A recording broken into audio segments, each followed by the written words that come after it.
What's going on, people? We are Tottenham TV back here for another post-match show as Spurs lost last night 1-0 to Manchester City, dumped out the FA Cup, trophyless for another year, it seems. And when you look at it yesterday, it was very much a very disappointing anti-climax, wasn't it? Because Spurs fans, especially us, were going into it very positive, very confident.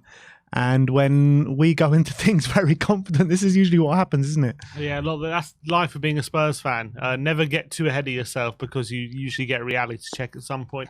I think the most disappointing thing going into yesterday, coming away from yesterday, was it was all set up to be a really special night. It was all set up to be a game where we took the game to Man City and we give it our best shot, and two really good footballing teams opening each other up and chances at both ends, and under the lights at the Tottenham Hotspur Stadium, a massive game in the FA Cup. If we could have really taken Man City out as well, it would have been really gone a long way to maybe getting Tottenham a really good chance of getting a trophy this season. So that was ultimately very disappointing. The fact there was a bit of a damn squib. It was just a bit of a nothing game. Yeah. Man City shut up shop, really. Not shut up shop, but they controlled the game in every facet. They didn't allow Tottenham to build up at all. I thought their pressing was brilliant. When they had the ball, they kept it brilliantly as well. We couldn't get it back off them.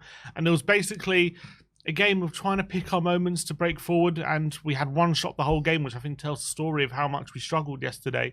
And I don't think it was a case of lack of trying or lack of willingness and giving everything. But I think Ange put it perfectly. We were giving everything, but we were giving everything to stay in the game. It wasn't giving everything to go up the other end it wasn't giving everything to be dominant and be on top of them.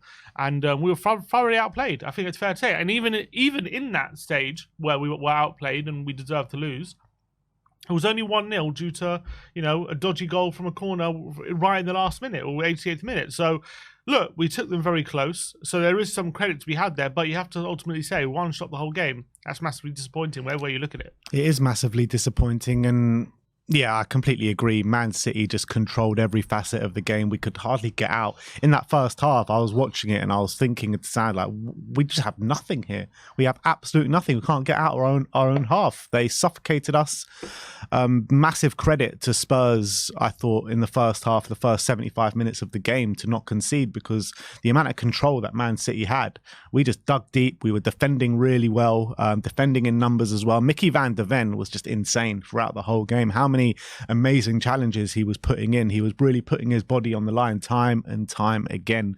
I thought he was the best player on the pitch by far for both teams, to be honest. And our passing was just completely off on the day. I thought Pedro Porro, I expected a lot more from him in terms of his creative nous. Kulusevski in the first half, I thought could have done a lot better on the ball. But I thought all these players, as much as I say how bad they were on the ball, I thought it was just a consequence of how good Man City were and how good their pressing was. And our work off the ball, I thought, was exceptional. I really did. I thought Kulusevski off the ball, Højbjerg off the ball, Porro, Udogie, Van de Ven, Romero, all of these players, I thought from a defensive standpoint, played really, really well. It's just that we couldn't get any creative moves and get ourselves up the pitch. That was the situation yesterday. So we missed Sonny desperately yesterday with that out ball. I thought, in terms of the way we were attacking Brennan Johnson on the right-hand side, he was getting the ball quite a number of times, but he just failed to take on his man around the outside. When he did get in good spaces, the ball into the box was pretty poor, aimed at no one, and there was no one making those runs inside the box either. So I thought, in terms of what we were missing yesterday, it was clear to see how much we missed Heung-min Son yesterday. Yeah, because we didn't really have that threat in behind. Werner was pretty much anonymous for most of the game, apart from a couple of moments. One of them being in the second half where he actually did really well, got the ball into feet. I think he nutmegged, it was Walker, and then played a brilliant through ball to Johnson. That was the only shot of the game, and that was the only good piece of play from him pretty much throughout the whole game. The only other chance he had to get in behind was in the second half. It was late in the game. He actually got the run on Kyle Walker, but unfortunately Walker was quick enough to catch up with him, and there was no chance that came from it. And that's, I think, what massively missed, is that threat in behind Man City's defence. We had absolutely no way of getting through them.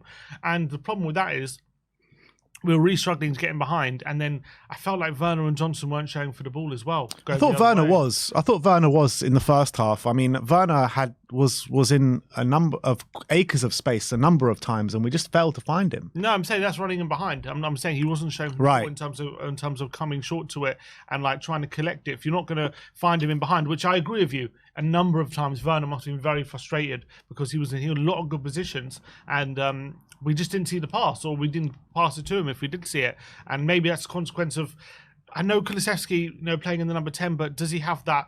I don't see him as like this long-range passer who has that vision. I see him as more as a ball carrier in the tight spaces. Is he the number 10 who's going to see a pass like far ahead and play the perfect through ball? I don't see him as that kind of creator. Bentancur, a very good player. We know that. Again, is he that creative kind of player? I know he's got good passing range. He can play a good switch of play. I don't see him as being this creator who has a picture of the whole pitch in his head. The one player I do see that is James Maddison, but obviously he was a bit anonymous when he came on, didn't really get to impact the game. And we need him or someone like a Lo Celso potentially as well. I think there's a bit of that in him as well. But we weren't able to play those passes in behind. And then if you're not going to play in behind, you need to be showing for the ball. You need to be beating your defender and allowing... I think Ritchie was the only one doing it. When we played the ball into him and he was being a nuisance, winning free kicks, getting us up the pitch. But Johnson and Werner, they were anonymous a lot of the time. I thought Johnson a lot was bullied in that second half by Gvardiol. He was being super aggressive up against him, and whenever that ball was played to Johnson, Gvardiol was stepping up ahead of him, and Johnson had no answer to it. And Werner on the other side. The thing is with Werner, when he did get the ball, he looked good, but it was just so few and far between. He very, very, very rarely touched the ball.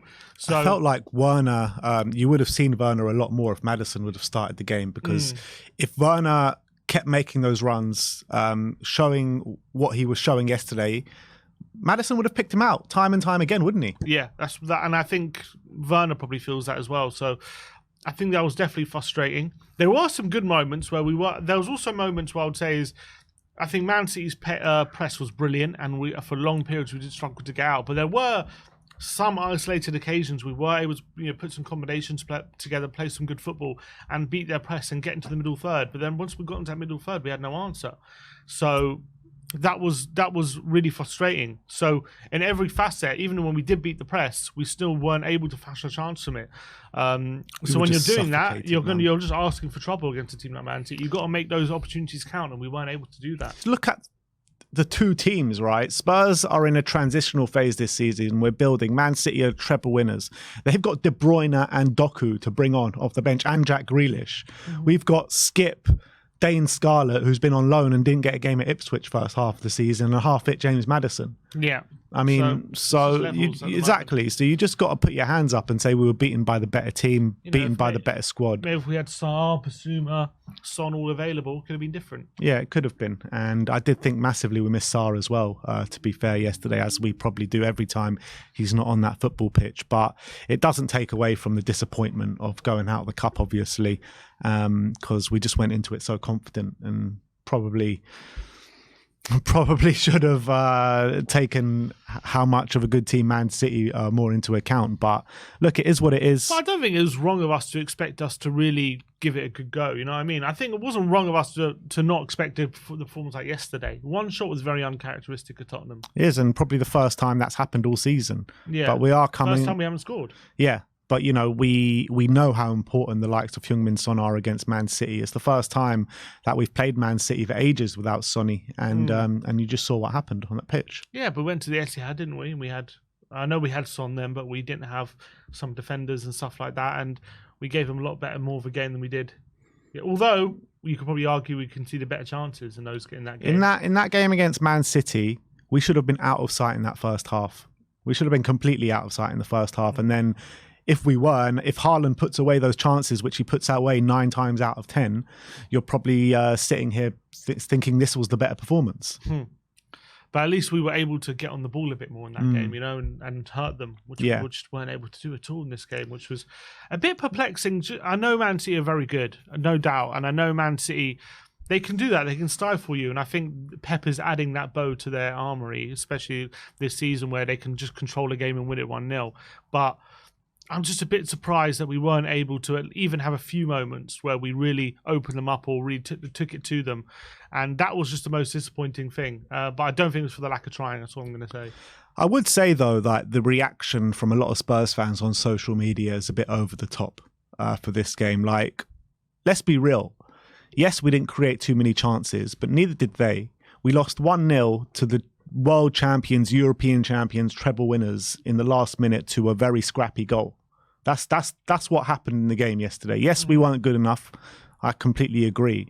But the reaction, maybe it's just because of anger, another year of no trophy and everything like that. But when you actually read the game, yes, we got dominated for the majority of the game, but we lost 1-0 in the 88th minute to the world champions. Like, it's not the worst thing in the world. No, I think it's one you just got to take on the chin. It wasn't like we were battered. Do you not think like this reaction over social media is just completely over the top? Yeah, I agree. I think anyone going overboard saying, got to question this one, that one, even some people questioning Ange, over the performance, I think it's way too over the top considering where we've come this season.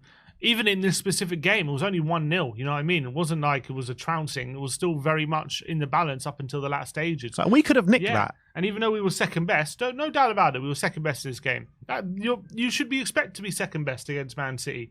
You should expect to not be the better team because they are a better team than us. That's the reality of the situation. If you're expecting us to be better than Man City, then your expectations are way out of whack. However, what I would say is there not an argument to say, okay, I'm not expecting us to be better than Man City, but I expect us to, at home in an FA Cup game on a Friday night, have more than one shot on goal.